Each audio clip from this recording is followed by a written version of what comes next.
अस्सलामुअलैकुम। 6th class. उम्मीद है कि आप सब खैरियत से होंगे।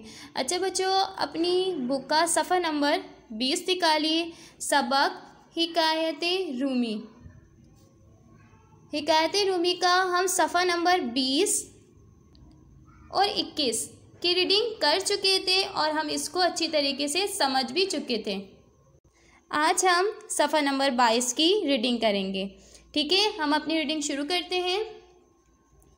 मगर तुम फिक्र ना करो, कल मालिक का ग़ुलाम मर जाएगा, फिर तुम्हारे ऐश ही ऐश होंगे। अच्छा, वो कैसे? कुत्ते ने हैरत से पूछा।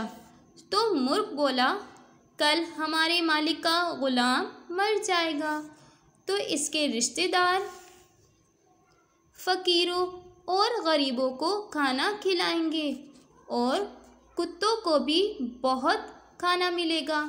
ये बात सुनते ही उस शख्स ने ग़ुलाम को साथ लिया और बाज़ार में फ़रोख्त कर डाला। इस नुकसान से बचकर इसकी खुशी का कोई ठिकाना न था। वो दिल में सोच रहा था, इन दो जानवरों की बोली समझने से मैं कितने सारे नुकसानात से बच गया हूँ। यानी उस शख्स ने एक बार फिर अपने आप को नुकसान से बचा लिया और दिल ही दिल में बहुत खुश होने लगा कि दोनों जानवरों की बोली समझने से मैं कितने सारे नुकसानात से बच गया हूँ। चौथे दिन हस्बे मामूल वो शख्स नाश्ते के बाद कुत्ते और मुर्ग की बातें सुनने लगा।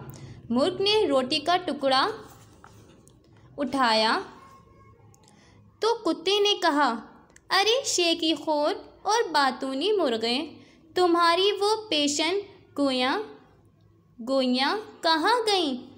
तुम रोज़ाना मुझे नई नई खबरें सुनाते हो मगर होता कुछ और है। मुर्ग बोला, तुम यकीन करो, हुआ यही सब है, मगर हमारे मालिक ने इस बार भी खुद को नुकसान से बचा लिया। ग़ुलाम नए ख़रीदार के पास जाकर मर गया और उसके मरने का नुकसान तो ख़रीदार को हुआ। हमारे मालिक ने उस ख़रीदार की रकम तो बर्बाद कर दी है, लेकिन अब खुद हमारे मालिक की अपनी जान पर बनने वाली है। जिस्मों माल का नुकसान आदमी की जान का सदका होता है। एक नुकसान सैकड़ों नुकसानात से बचाता है। अब कल यकीनन हमारा मालिक मर जाएगा, इसके वारिस गाय कुर्बान करेंगे, फिर तुम्हारे खूब मज़े होंगे। खूब ऐश करना, रोटियां बोटियां दस्तरखान का झूठा खाना खाकर खूब दावत उड़ाना।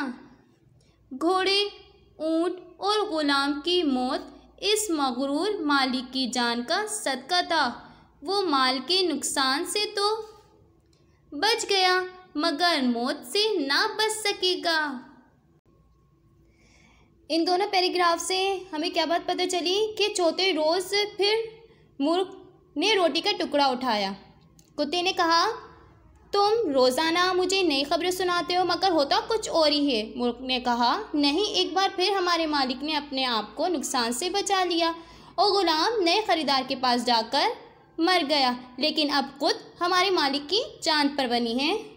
दरअसल जिस्मों माल का नुकसान आदमी की जान का सदका होता है। घोड़े, ऊँट और ग़ुलाम की मौत दरअसल हमारे मालिक की जान का सदका था। मालिक ने माल के नुकसानात से अपने आप को तो बचा लिया मगर मौत से अपने आप को कैसे बचाएंगे? ठीक है बच्चों, यहाँ तक के समझ में आया। अब हम आगे पढ़ते हैं। इस आदमी ने जब ये बात सुनी तो वो रोता धोता हज़रत मूसा अलैहिस्सलाम के पास पहुँचा और फरियाद की कि मुझे मौत से बचाया जाए। हज़रत मूसा अलैहिस्सलाम ने इरशाद फरमाया, तुम तो अब नुकसान से बचने में माहिर हो चुके हो। अपने आप को इस नुकसान से भी बचा लो।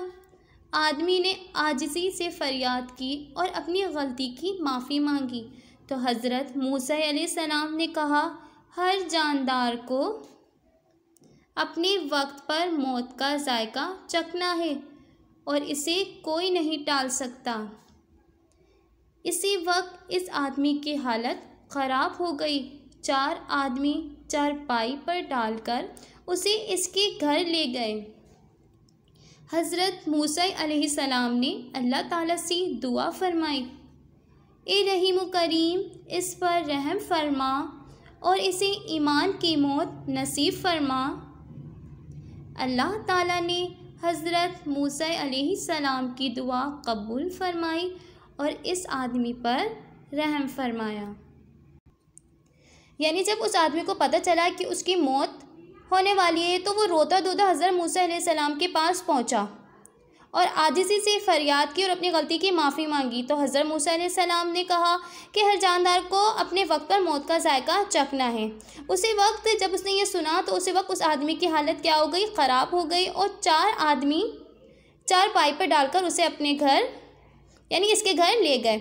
हज़रत मूसा अलैहिस्सलाम ने उस वक्त अल्लाह ताला से दुआ फरमाई कि ए अल्लाह, इसे ईमान की मौत नसीब फरमा और अल्लाह ताला आप अलैहिस्सलाम की दुआ को कबूल फरमाया और इस आदमी पर रहम फरमाया।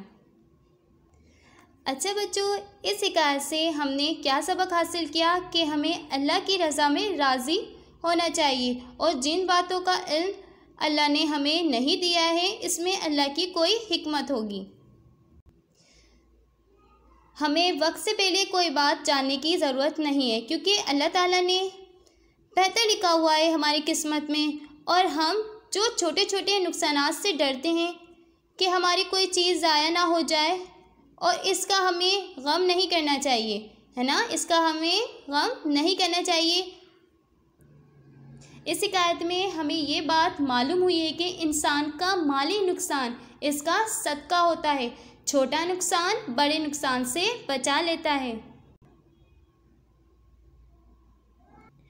बच्चों, हमारा ये चैप्टर कंप्लीट हो चुका है। अब आपको करना क्या है, जहाँ तक कि मैंने पढ़ाया है यानी अब जो मैंने पेज नंबर 22 और 23 पढ़ाया है इसकी खूब अच्छी तरीके से रीडिंग करनी है